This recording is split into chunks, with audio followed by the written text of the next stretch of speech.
4 बार मुस्लिम यादवों को लेकर सरकार आप बनाएंगे जी। मुलायम सिंह यादव को किस किस उपाधि से नवाजा गया ये मैं बताऊंगी नहीं। कार सेवकों पर गोली चलवाने के बाद गोली चली, मैं इस विवादास्पद इशू को एज इट इज यहीं पर वाइंड अप कर रही हूं। गोली चली, उसके बाद मुस्लिमों का वोट बैंक आपका बढ़ा। 62, पिछली बार आपके उम्मीदवार इस दफा 62 थे, पिछली बार 37 थे। कितने मुस्लिम कितने यादव? तो सच्चाई तो यही है। देवेश चंद्र ठाकुर ने बस क्या किया, उस पर्दे को उघाड़ दिया थोड़ा सा। हम नहीं करेंगे मुस्लिमों का काम, यादवों का काम। आपने भी नौकरियां नहीं दी, यादवों की भर्तियां किस बंपर रफ्तार से हुई उत्तर प्रदेश में कौन नहीं जानता। नहीं गरिमा, ये जो आपका सवाल है कि यादवों की भर्तियां बहुत बम्पर रफ्तार से हुई, इसी सवाल को, इसी झूठे बाजारू सवाल को जब उत्तर प्रदेश के मुख्यमंत्री उत्तर प्रदेश के सदन में कहते हैं और नेता चल हो जा शुरू। केसरिया से मन जोगी हुआ रे, दिल झूमे देखो पतवारा हुआ रे, दिल झूमे देखो पतवारा हुआ रे। हर पल मनाओ केसरी त्योहार। विमल बोलो जुबां केसरी।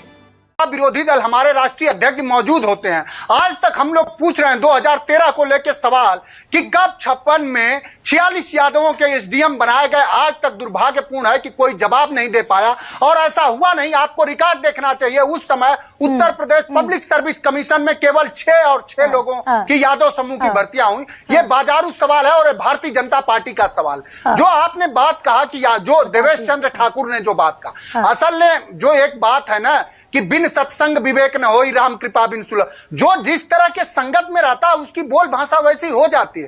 अब वो उस पार्टी के संगत में है जिसके शीर्षस्थ नेता, जो स्वयं के दुनिया के सबसे विश्वगुरु, स्वघोषित विश्वगुरु, जब ये कहते हैं कि मैं कपड़े देख के लोगों को पहचान लेता हूं, जिनका राजनैतिक और जिनका शब्दई और जिनका व्यवहारिक विमर्श ये है कि वो रोटी कपड़ा रोजगार से दूर दूर तक वास्ता नहीं रखते हैं, वो बल्कि मटन और मुजरे पर बात करना चाहते हैं, तो उन्हीं के साथ और उन्हीं के सहयोग में जदयू के भी सांसदों से ऐसी ही अपेक्षा कर सकती है। ठीक है मनोज, अब मैं अपने बाजारू सवाल पर आ जाती हूं। और जो आपने एक सवाल, एक सेकंड मनोज, पहले मैं अपने बाजारू सवाल पर आ जाती हूँ। आपने जिस सवाल को बाजारू कह दिया, अब मुझे ये बताइए कि 2019 में समाजवादी पार्टी 37 सीटों पर चुनाव लड़ी थी, कितने यादव थे और कितने मुस्लिम थे?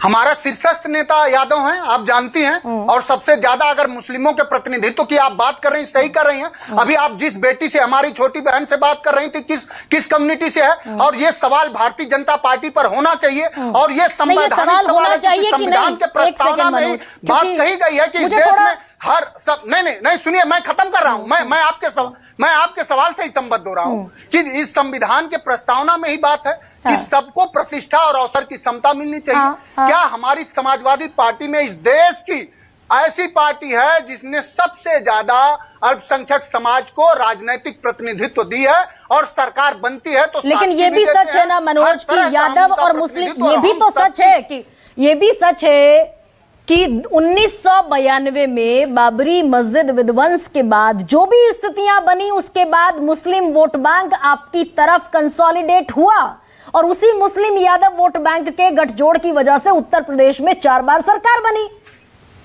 मैं सिर्फ इसलिए जवाब आपको दे रही हूं मनोज सिंह काका क्योंकि आपका एक शब्द थोड़ा सा, उसका चुनाव गलत रहा।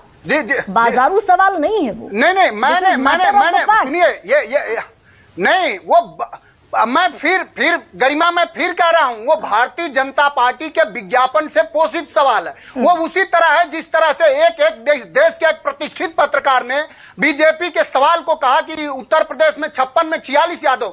आज अगर कोई रिकॉर्ड दिखा दे, समाजवादी पार्टी हर तरह के, मैं आपसे आन रिकॉर्ड कह रहा हूं कि आप जो कहेंगी वो हम लोग अपने शब्द वापस ले लेंगे। हम समाज के सभी वर्ग से माफी मांगने को तैयार हो। किसी भी तरह का भेदभाव हमारी सरकार ने नहीं किया। नहीं तो मैं तो पूछ रही हूँ आपसे, 25 लाख लैपटॉप बांटे। थोड़ा सा मनोज खिंच जाएगा, लेकिन 37 पिछली दफा लड़े थे ना मायावती के साथ, जब गठबंधन में लड़े थे। 37 में से कितने यादव कितने मुस्लिम, बस ये मुझे निकाल कर बता दीजिए। इति सिद्धम। विजय जी।